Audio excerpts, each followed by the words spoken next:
देवाच्या यात्रेच्या निमित्ताने हा जो ज्ञान यज्ञ चाललेला आहे,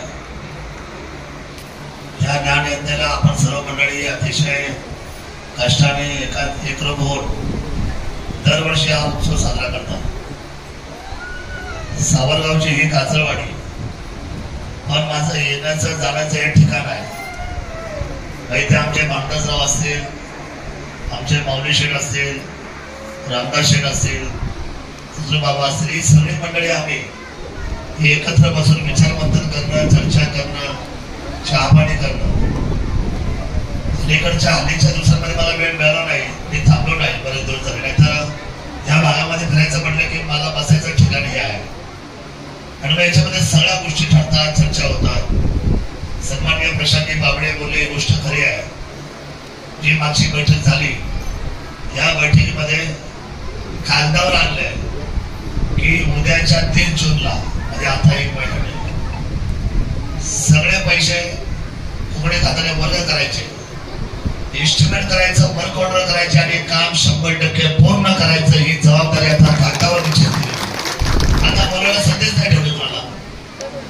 बरं, मी धोरणात्मक कामाचा निर्णय करणारा आमदार असते, पण मी चर्चेत फार वेळ घालवत नाही, मी कागदावर फार करतो. मला आपल्या सर्वांना सांगायचे की हे जे आता नदीचं आपलं पाणी आहे, किंबहुना बंधाऱ्याला पाणी आहे, उद्या 5 ला आमची बैठक आहे, तो आपल्या सर्वांना पाणी शेवटच्या टप्प्यामध्ये पोहोचवण्याची जबाबदारी आमची आहे. काही लोक पाण्यावर राजकारण करतात, बातम्या देतात, उगाच चर्चा करतात. आता उद्या पाणी सुटणार माहिती तर काही लोक आजच आंदोलन करतात. मग आमच्यामुळे झालं. आता या सगळं श्रेयवादाच्या लढाईत विध्वंस करणार. वेताळ बाबाच्या रस्त्याच्या बाबतीमध्ये माऊलीशेठ बोलली ती गोष्ट खरी आहे. नारळ अप्रत्यक्षपणे वाढवला असं लक्षात घेऊन त्याचं डांबरीकरण तुमचं 100% करून देतो, ही जबाबदारी आहे. लगेच काम करायचं त्या कॉन्ट्रॅक्टरला. माझ्याकडे अशी यंत्रणा टाकली, लगेच काम करते. आता आवडता सभा मंडप लगेच केलं. तुम्ही मागितलं आणि आम्ही लगेच दिलं. त्यामुळे आपण चिंता करू नका. आपल्याला जे हवंय ते देण्याची जबाबदारी माझी आहे. माझी घर खूप लोकांनी वाट पाहिली सकाळपासून. आज नेमकी अडचण अशी आहे की माझ्या घरातली 2 डबे आहेत. सकाळचे साखरपुड्याकडे तिकडेशिवाय बाहेर पडता येणार आणि खूप नातेवाईक परिवार आपल्या जवळचं जमल्यामुळे मला ते नेहमी म्हणतात, रोज बोलता एकदा तरी नातेवाईक पाहिजे आपला. म्हणून सकाळचा बराच वेळ त्यांच्यामध्ये स्पेंड झाला.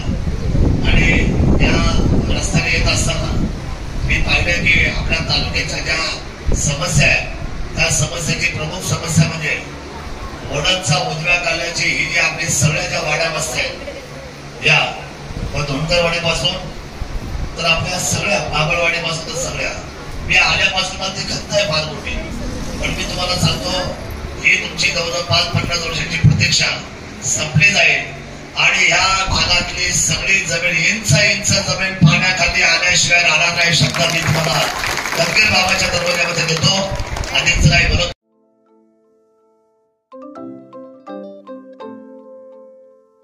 नवनवीन आणि ताज्या घडामोडींसाठी आज 24 तास सबस्क्राईब करा.